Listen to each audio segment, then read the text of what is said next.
Cordial saludo, mi nombre es César Castro Facundo, estudiante de la Universidad Nacional Abierta de Distancia del programa de Ingeniería Ambiental perteneciente a la ciudad de Florencia. Mi grupo colaborativo es el grupo número 91. Para esta actividad, que es la actividad número 6, con el cual cerramos el semestre, contaremos con 5 puntos, en los cuales explicaré a continuación. Diagnóstico del problema. En el suelo del municipio de Chinchina Caldas actualmente se utiliza para cultivar café en su mayoría. El manejo de estos cultivos u otros en la actualidad se realiza de manera convencional, dado está que depende del trabajo y la cantidad que se tenga, porque se puede utilizar diferentes materiales tecnológicos como avionetas, máquinas, recolectores de café, máquinas de siembra, entre otras.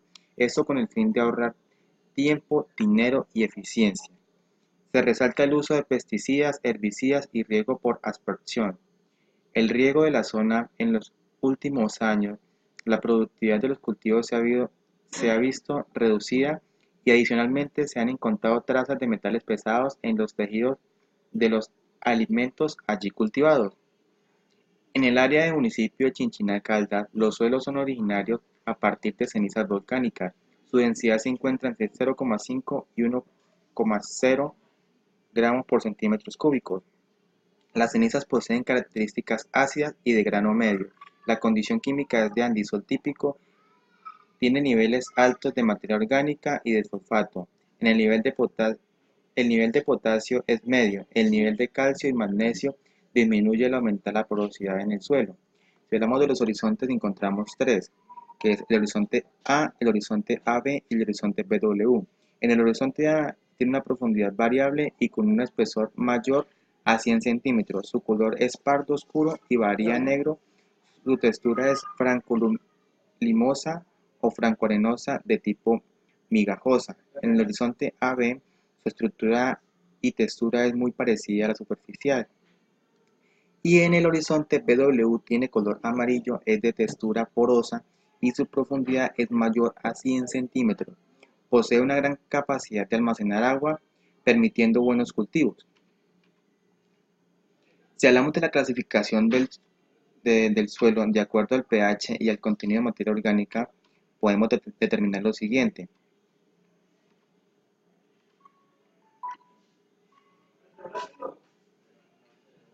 El pH es de 5,2, como muestro aquí en la imagen.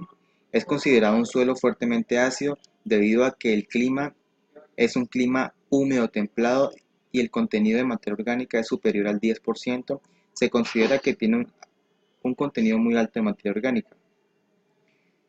El cultivo de café se da por suelos ligeramente ácidos, con un pH entre 6 y 6,5, más o menos en este intermedio. Sin embargo, se pueden dar cosechas con niveles inferiores de pH de 3,1, o sea, materiales muy ácidos, siempre y cuando se cumplan las propiedades físicas y químicas del suelo. Clase textual del suelo. Realizando el triángulo de texturas con las fracciones presentes, dice que el 62%, como mostramos acá en el triángulo de texturas, eh, de arenas, el 28% limos, entonces el 28% limos y el 10% arcilla. Se identifica que es un suelo franco-arenoso, aquí como indica acá, bueno acá franco-arenoso, tiene un poco más de arena que limo y a la arcilla. La textura arenosa se considera ideal por su equilibrio de tensión de agua, permeabilidad y retención de nutrientes. Entonces, en cuanto a la clase textual, también tenemos la textura, la aireación y la porosidad, en los cuales hemos determinado pues cada uno de los términos dependiendo del municipio, en este caso, Chinchina Caldas. En la hipótesis y descripción del problema, eh, entonces, para resumir un poco todo este pequeño texto, eh, se dice que debido a la utilización de estos contaminantes, y puesto que a las plantaciones de café y en su gran parte cuentan con cierta cantidad de metales pesados como lo es el plomo, el cadmio, el zinc y el arsénico, que sobrepasan significativamente los niveles de toxicidad en el suelo, llegando a ser retenidos y absorbidos por las raíces de las plantas, afectándolas en la germinación de las semillas. Esto causa daños estructurales y declinación de las actividades fisiológicas y bioquímicas, reduciendo su productividad. Todos estos metales pesados cuentan, se acumulan en grandes cantidades en el suelo, infiltrándose hasta llegar a los ríos, acuíferos. eh, Esto produce alteración de las características físicas, químicas y bacteriológicas en el agua. Mm, bueno, seguimos.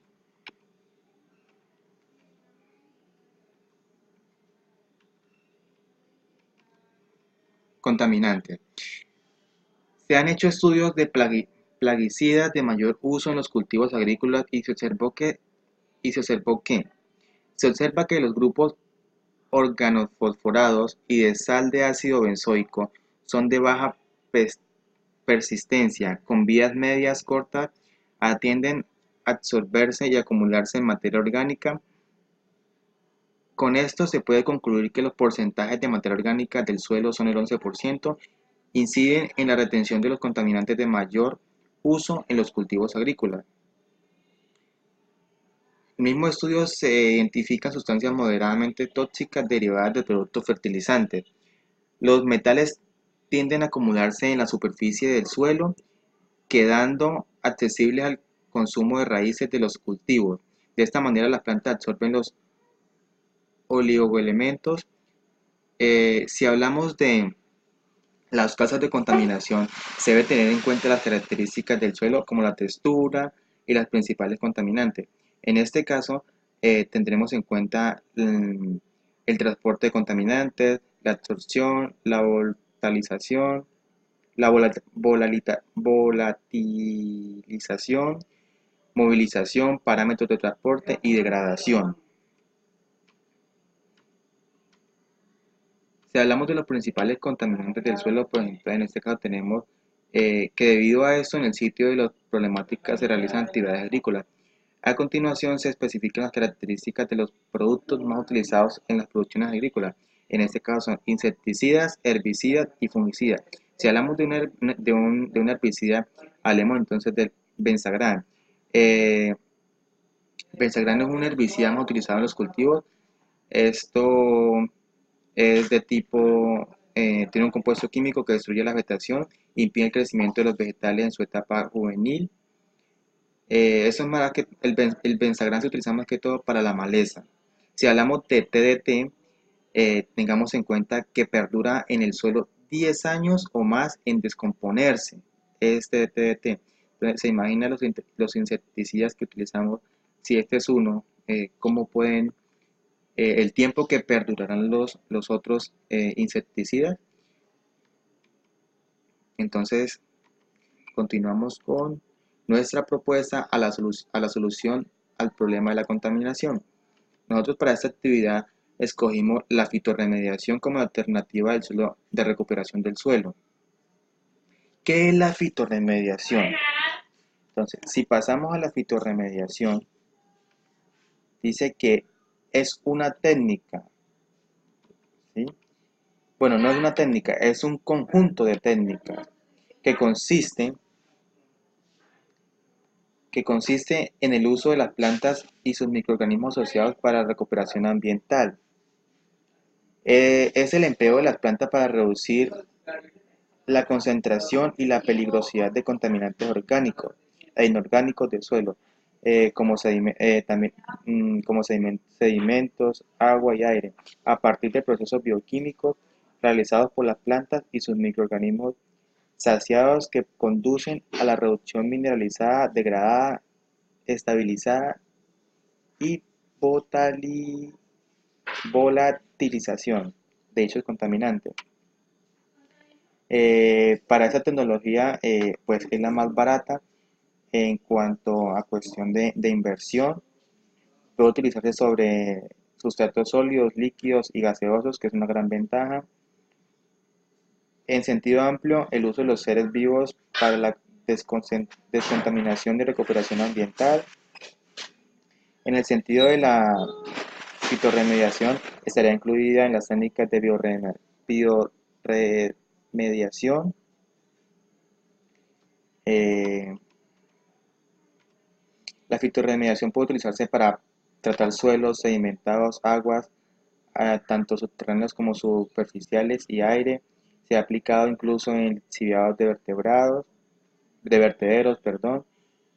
Eh, las estrategias como para utilizar la fitorremediación es tener en cuenta esta la siguiente estrategia, que serían tres: la degradación, que sería destrucción del contaminante; la extracción y contención o inmovilización.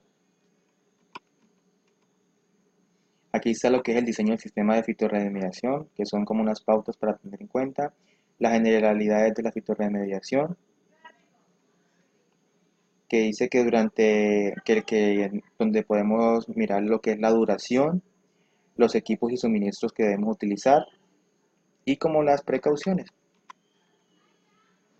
Ventajas y desventajas. Si hablamos de ventajas y desventajas, pues existen más ventajas en este proceso que desventajas. Eh, si hablamos de qué depende las ventajas y desventajas, pues tendríamos que tener en cuenta la localización del emplazamiento, los contaminantes presentes y el método de fitorremediación aplicado. Si hablamos de las ventajas, lo más importante en las ventajas, ¿sí? Que tiene un bajo coste. ¿Eso qué quiere decir? Que para muchos la mayoría eh, de ventaja pues es el coste. ¿Por qué? Porque la técnica de a aplicar, a emplear, eh, el tipo de contaminante a tratar, los niveles existentes y las características del lugar, pues son viables, son económicas y son fáciles de manejar en este proceso. Si hablamos de las desventajas, pues aquí están las desventajas, que son, bueno, como que la primera desventaja que podemos eh, identificar es que si hablamos de, esta, de este proceso, pues es que es muy lento, pero efectivo. Conclusiones y recomendaciones. Se puede concluir que las malas prácticas agrícolas en el municipio de Chinchina Caldas, en las cuales no se tuvo en cuenta las propiedades físico-químicas del suelo y las características de los fertilizantes, herbicidas y plaguicidas utilizados, provocaron una absorción y acumulación en las plantas y subsuelo de metales pesados y grupos organoclorados y organofosforados. La materia orgánica y el pH son factores fundamentales en la movilidad de estos contaminantes, donde predominó el flujo advertido ante el dispersivo. Se recomienda utilizar el proceso de fitorremediación, ya que es una tecnología viable, eficiente y útil para la recuperación de suelos contaminantes por hidrocarburos y para la recuperación ambiental. Es una tecnología aplicable y eficiente, se puede utilizar de manera alternativa o complementaria a otras tecnologías. Resulta más económica, sostenible y compatible con el medio ambiente. Su efectividad ha sido demostrada con todo tipo de contaminantes que van desde las moléculas inorgánicas hasta las orgánicas. Entonces, esas serían como las conclusiones y recomendaciones que yo les podría dar. En cuanto a la bibliografía, pues ahí está. Y muchas gracias.